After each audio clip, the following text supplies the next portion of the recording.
एक छोटे से गांव में एक परिवार रहता था जिसमें 4 सदस्य थे। पिता रामलाल, मां सरोज और उनके 2 बच्चे आर्या और विवेक। रामलाल किसान थे और उनके पास थोड़ी सी जमीन थी जिससे वे मुश्किल से अपना गुजारा करते थे। लगातार खराब होती फसलें और मौसम की मार ने उनके ऊपर भारी कर्ज चढ़ा दिया।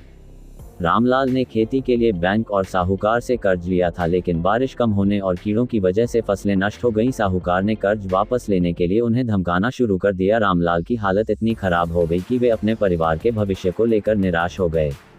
सरोज, जो घर में ही सिलाई कढ़ाई का काम जानती थी, ने एक दिन सुझाव दिया कि वे अपनी परिस्थितियों को बदलने के लिए कुछ नया करने की कोशिश करें। उसने गांव के पास के बाजार में अपने कढ़ाई किए हुए कपड़े बेचने का प्रस्ताव रखा। शुरुआत में रामलाल को यह विचार अव्यावहारिक लगा, लेकिन सरोज के विश्वास ने उन्हें इसे आजमाने के लिए मना लिया।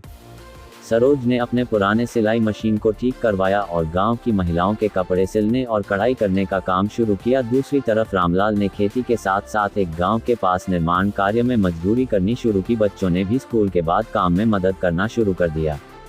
धीरे धीरे सरोज का काम बढ़ने लगा। उसके कढ़ाई किए हुए कपड़े आसपास के गांवों में लोकप्रिय हो गए। रामलाल ने अपनी कमाई से थोड़ा थोड़ा कर्ज चुकाना शुरू कर दिया। उन्होंने अपनी जमीन पर सब्जियां उगाना भी शुरू किया, जो जल्दी बिक जाती थीं और अच्छी आमदनी का स्रोत बन गईं। रामलाल और सरोज ने बचत से एक छोटा व्यवसाय शुरू करने का सोचा। उन्होंने एक छोटी दुकान खोली जहां गांव के लोगों के लिए कपड़े और सब्जियां बेची जाने लगी। बच्चों ने भी पढ़ाई के साथ दुकान में मदद की। कुछ वर्षों की कड़ी मेहनत और सूझबूझ से उन्होंने सारा कर्ज चुका दिया। अब उनका परिवार न केवल आर्थिक रूप से स्थिर था, बल्कि उन्होंने अपने गांव में दूसरों को भी प्रेरित किया। सरोज ने महिलाओं के लिए एक प्रशिक्षण केंद्र खोला जहां उन्हें सिलाई, कढ़ाई और छोटे व्यवसाय के गुर सिखाए गए।